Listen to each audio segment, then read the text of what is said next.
अगर मैं कहूं कि आपको बहुत कुछ बेचना है आपके पोर्टफोलियो में से, आप क्या बेचेंगे? वही ना जो आपके पास है। हाँ, जो मेरे पास है वो तो आप नहीं बेच पाएंगे। ये जो आपके पास नहीं है, थोड़ा शॉर्ट कर ले अलग बात है, वो एक अलग चीज है। बट अगर आपको अपना पोर्टफोलियो बेचना है तो क्या बेचेंगे? तो मेरे पास एचडीएफसी बैंक किसके पास है? एफआईज के पास है। 50% से ज्यादा होल्डिंग एफआईज की एचडीएफसी बैंक। लोकल फंड्स के पास भी है नो डाउट, लेकिन लोकल फंड्स तो इस तरह के माहौल में खरीदने का सोचते, बेचने का नहीं। और अगर बेचा है, अब अगर एफआईज को दो तरीके से बेचना है, एक या तो ये कि आपको मुनाफा हो रहा है इसलिए मुनाफा वसूल कर लें, या फिर एक दूसरा कि हमारी होल्डिंग तगड़ी पड़ी है लेकिन बैंक या फिर कंपनी उस हिसाब से परफॉर्म नहीं कर रही है, तो ये बेच के हम कुछ और लेंगे, जब लेंगे तब लेंगे, पहले इसको तो बेच दें। ये दूसरा वाला मामला जो है वो एचडीएफसी बैंक के लिए फिट होता हुआ दिखा है। लंबा इंतजार किया एचडीएफसी बैंक के मर्जर के बाद से, लिमिटेड के बाद से, पहले से ही और उसके बाद भी। एचडीएफसी बैंक के मर्जर का ऐलान हुआ तब से एचडीएफसी बैंक चलना बंद हो गया था, राइट। और तब से लेकर अब तक मर्जर को लेकर हमेशा सवाल रहे कब चलेगा, कितना चलेगा, कैसे चलेगा, है ना। तो एफआईज तब से इंतजार कर रहे थे कि चलो सब होने के बाद ऑल इज वेल टाइप वाला मामला हो जाएगा, लेकिन हुआ नहीं। और इस रिजल्ट के बाद उनका मोह भंग हो गया, तो उन्होंने एचडीएफसी बैंक इस वजह से बेचा, लगातार दूसरे दिन बेचा। अगर होल्डिंग आपकी वही है तो वहीं बेचेंगे। आप कल के डेटा उठा के देख लीजिए कौन सा रिटेल है जिसने एचडीएफसी बैंक बेचा होगा, उल्टा यही होगा अगर कोई लॉन्ग टर्म इन्वेस्टर्स होंगे। कल 10,578 करोड़ की बिक वाली जो हुई है एफआईज की तरफ से, उसमें से 8,000 करोड़ की डिलीवरी खाली एचडीएफसी बैंक की है। यस, तो आप इससे अंदाजा लगा सकते हैं कि लगभग $1 बिलियन का एचडीएफसी बैंक कल बिका है। सो आई थिंक अगर कल बिका है और कल देर शाम वापस से एडीआर थोड़ा नीचे, तो एडीआर थोड़ा एडजस्ट करने की भी कोशिश करा। देखिए एक चीज और समझिए, 5.5-6% आपका पड़ोस में एडीआर नीचे था। जनरली ये ट्रेंड है कि जितना एडीआर घटता है भारतीय बाजारों में कमजोरी उतनी कम होती है, उसके मुकाबले में कम होती है, उतनी नहीं होती। लेकिन कल पहली बार भारतीय बाजारों में एडीआर घटता तो मुझे तो आश्चर्य नहीं था। 9% घटा तो हाँ ये जरूर कि 2-3% ज्यादा घटा है, परसों के मुकाबले में कल ज्यादा घटा है। तो कल शायद भारतीय बाजारों का रिएक्शन देखने के बाद एडीआर में और कमजोरी हुई है।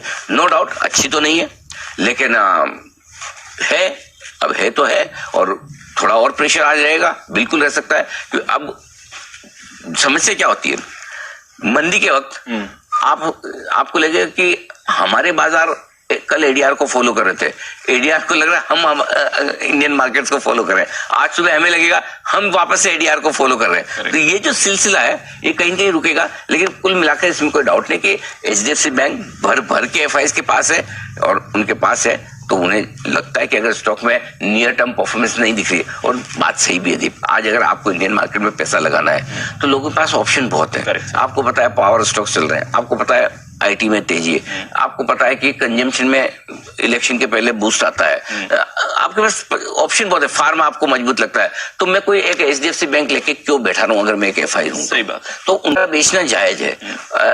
अब एचडीएफसी बैंक से आपको कितना घबराना है उसका पूरा विश्लेषण होगा, एचडीएफसी में भी क्या करना है वो भी मैं बता देता हूँ। पूछना है सर, यही पूछ लेते हैं। दो तरीके से करना चाहिए, देखिए दो तरीके से आपको आज 4 चीजों को देखना है, एचडीएफसी बैंक, बाकी का मार्केट, निफ्टी, बैंक निफ्टी। पहले मैं एचडीएफसी बैंक की बात करता हूँ। एचडीएफसी बैंक आपको करनी है शॉर्ट ब्लास्ट एसआईपी। ठीक है, शॉर्ट ब्लास्ट एसआईपी का मतलब 4 टुकड़ों में आपको एचडीएफसी बैंक में पैसा डालना है। हर 5% के फॉल पे 4 टुकड़ों में डाल दीजिए। ओके, मैक्सिमम कितना, एक जैसे कि कल की क्लोजिंग आज वैसे नीचे मिल रहा है तो वहीं से आज शुरू कर दीजिए, जहां खुले वहीं से 5% short blast SIP, short blast 4 टुकड़ा। ठीक है, देखो कल एचडीएफसी बैंक के रिजल्ट आए। अब एक बात समझिए, रिजल्ट में बहुत फर्क होता है। एक रिजल्ट होता है आपके ऑपरेशनल परफॉर्मेंस खराब होती है, ठीक है, ठीक है, और एक रिजल्ट ऐसा होता है जिसमें कुछ घोटाला निकल के आए, कुछ फ्रॉड हो, हाँ, और उसके दम पे आपको लगे बैंक पे ताला लग जाएगा, बैंक बंद हो जाएगा। करेक्ट सर, ऐसा कुछ हुआ है ना? बिल्कुल दूर तक नहीं। एचडीएफसी आज भी one of the most trusted brand है, एब्सोल्युटली। लेकिन ये पूरी जो मैं सलाह दे रहा हूँ ये सिर्फ इन्वेस्टर्स के लिए, ट्रेडर के लिए अलग बात होगी। सो अगर आप इन्वेस्टर हैं और अगर bluest of blue chip share आप कभी खरीदना चाहते थे और अच्छे भाव में खरीदना चाहते हैं, प्रॉब्लम दीप क्या है इस मार्केट के, हमें भाव भी अच्छा चाहिए लोएस्ट, और माहौल भी बहुत अच्छा चाहिए, दोनों एक साथ नहीं मिलता। अगर माहौल अच्छा होगा तो भाव भी ऊपर होंगे, और माहौल खराब है तभी भाव आपको नीचे मिलेंगे। तो अगर आप इन्वेस्टर के तौर पे, अगर आपको ये एचडीएफसी बैंक के रिजल्ट देखकर आपके मन में ये नहीं आता कि मैं एचडीएफसी बैंक में अकाउंट बंद कर दूं, या मेरा जितना पैसा एचडीएफसी बैंक में पड़ा है वो निकाल दूं, या मेरी एफडी तोड़ दूं, अगर ये ख्याल नहीं आया ना किसी के दिमाग में, इसका मतलब क्या है, एक ऑपरेशनल परफॉर्मेंस के लिहाज से क्वार्टर ऐसा खराब था जो उम्मीदों से कम रहा, और पिछला एक साल एचडीएफसी बैंक उम्मीदों पे डिलीवर नहीं कर पाए इन्वेस्टर्स के। लेकिन इसका मतलब नहीं कि बिजनेस बंद हो गया, ताला लग गया। अब अगर आप यहाँ 4 टुकड़ों में खरीदारी करते हैं, आपका व्यू 1 से 3 साल का होना चाहिए। Got it. जरूरी नहीं कि आपने आज खरीदा और नीचे नहीं रहेगा, इसलिए मैं 4 टुकड़े बोल रहा हूँ। नीचे भी आएगा, पक्का आएगा, और आपको हो सकता है इंतजार भी करना पड़े, 1 क्वार्टर, 2 क्वार्टर, 3 क्वार्टर।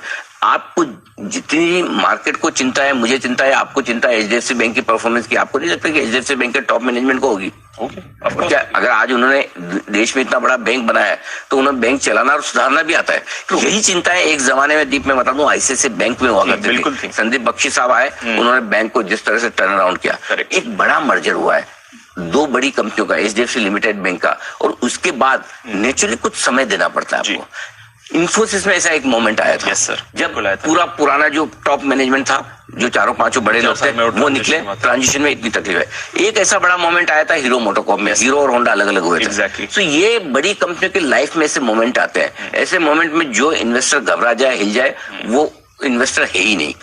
ठीक है, तो मैं ये कहूंगा, अगर आप रिटेल इन्वेस्टर के तौर पर कभी जिंदगी में ये सोचते थे कि मैं भी एक अच्छा स्टॉक खरीदूंगा पोर्टफोलियो में, तो आज समय आ रहा है, मौका ऐसे ही आता है, आज समय आ रहा है। एचडीएफसी बैंक भी टर्न अराउंड करेगा। समय कितना लगेगा? 1 क्वार्टर, 1 साल, मुझे नहीं पता जी, या उससे ज्यादा। लेकिन अगर आप यहाँ पे 4 इंस्टॉलमेंट में शॉर्ट ब्लास्ट एसआईपी करेंगे, 5% के 4 फुल पे आपको पैसा लगाएंगे, तो आपके लिए पैसा बनेगा, ये निश्चिंत रहिए। तो कोई ऐसा मतलब डरना कब होता है? जब मैनेजमेंट खराब हो, फ्रॉड निकले, कोई ऐसे बड़े एनपी हो जाए, लोग पैसा लेके एचडीएफसी बैंक के भाग गए हो, ये कैसे रिकवर होगा, बैलेंस शीट खराब हो गए।